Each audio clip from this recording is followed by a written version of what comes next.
नमस्कार, मैं नियाज खान और आप देख रहे हैं न्यूज एक्सप्रेस। लखनऊ के मोहनलालगंज सीट पर इस बार बहुत ही दिलचस्प मुकाबला होने वाला है, क्योंकि समाजवादी पार्टी ने इस बार बीजेपी के कौशल किशोर को घेरने के लिए एक दिग्गज पूर्व मंत्री को मैदान में उतारा है। और ये खुलासा सोमवार को तब हुआ जब समाजवादी पार्टी ने 11 उम्मीदवारों की दूसरी लिस्ट जारी की। देखिए रिपोर्ट।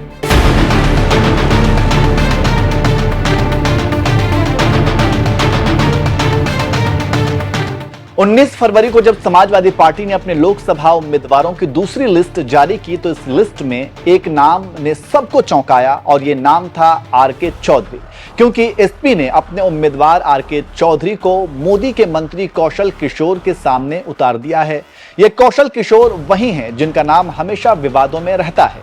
बीच में तो इन्होंने योगी सरकार की क्लास लगा दी थी और कह दिया था कि कोरोना काल में योगी सरकार ठीक से काम नहीं कर रही है। इसके साथ ही साथ इनके बच्चे का भी एक मामला सामने आया था जिसमें बीजेपी की काफी किरकिरी हुई थी।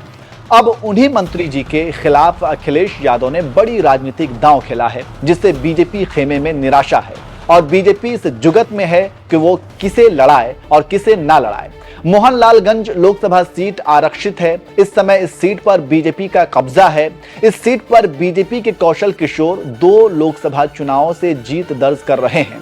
जानकारी देते चलें कि समाजवादी पार्टी ने लोकसभा सीट से आरके चौधरी को मैदान में उतारकर बीजेपी खेमे में तहलका मचा दिया है।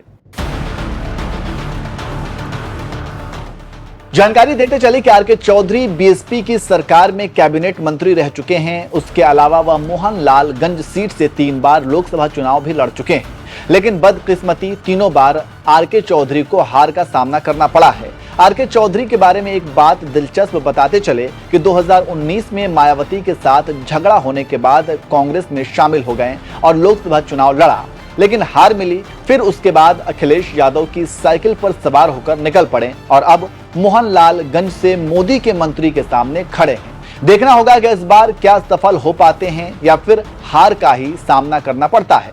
इसके साथ ही साथ यह भी कहा जा रहा है कि बीजेपी कई अपने वर्तमान सांसदों का टिकट काटने वाली है। ऐसे में तो यही हो सकता है कि आरके चौधरी का मुकाबला किसी और से हो जाए, लेकिन अभी फिलहाल ये कंफर्म है कि कौशल किशोर को टिकट मिलेगा और अगर टिकट मिलता है तो ये मुकाबला काफी दिलचस्प होगा।